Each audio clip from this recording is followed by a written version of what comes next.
I like Bill Maher. I've been on his show a bunch of times. He's a comedian, but frankly, when it comes to the topic of religion, he's not very sophisticated in the way that he thinks.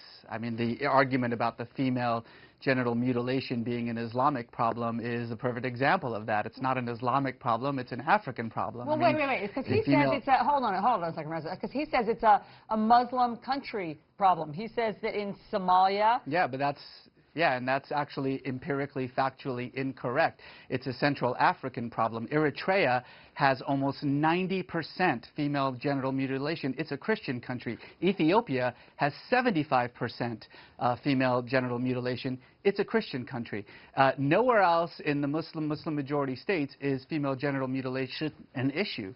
But again, this is the problem, is that you make these facile arguments like that women are somehow mistreated in the Muslim world. Well, that's certainly true in many Muslim majority countries like Iran and Saudi Arabia.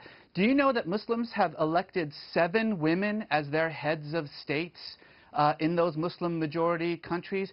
How many women do we have as head of states in the United States? Reza, be honest though, for the most part, it is not a free and open society for women in those states.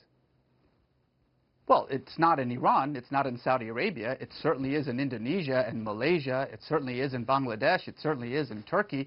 I mean, again, this is the problem, is that you're talking about a religion of 1.5 billion people, and certainly it becomes very easy to just simply paint them all with a single brush by saying, well, in Saudi Arabia they can't drive, and so therefore that's somehow representative of Islam. It's representative of Saudi Arabia. But in Iran, they don't have... I mean, I think that Bill Maher's point is that these aren't extremists. We often talk about extremists and that we should crack down on extremists, and why aren't Muslims speaking out about extremists? In Saudi Arabia, when women can't vote and they can't drive and they need permission from their husband, that's not extremists. Why aren't we talking more about what... That's not extremist, that's commonplace. Why don't we talk more about the commonplace wrongs that are happening in some of these countries?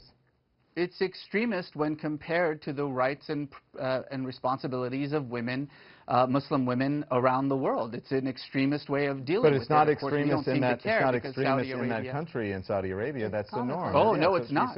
I mean, look, Saudi Arabia is one of the most, if not the most extremist Muslim country in the world. In the month that we've been talking about ISIS and their terrible actions in Iraq and Syria, Saudi Arabia, our closest ally, has beheaded 19 people. Nobody seems to care about that because Saudi Arabia sort of preserves our national interests. Okay. You know, this is the problem, is that these kinds of conversations that we're having aren't really being had in any kind of legitimate way. We're not talking about women in the Muslim world. We're using 2 or 3 examples to justify a generalization. That's actually the definition of bigotry. All right, fair enough. Let's listen to Benjamin Netanyahu at the United Nations today. So when it comes to their ultimate goals, Hamas is ISIS and ISIS is Hamas. And what they share in common, all militant Islamists share in common. So Reza, the question at the bottom of the screen that everyone is looking at. Does Islam promote violence? Islam doesn't promote violence or peace. Islam is just a religion, and like every religion in the world, it depends on what you bring to it. If you're a violent person, your Islam, your Judaism, your Christianity, your Hinduism is going to be violent. There are marauding Buddhist monks in Myanmar slaughtering women and children. Does Buddhism promote violence? Of course not. People are violent or peaceful, and that depends on their politics, their social world, the way that they see their communities, the way they see themselves. So, Reza, you don't think that there's anything more, the justice system in Muslim countries, you don't think, is somehow more primitive or subjugates women more than in other countries?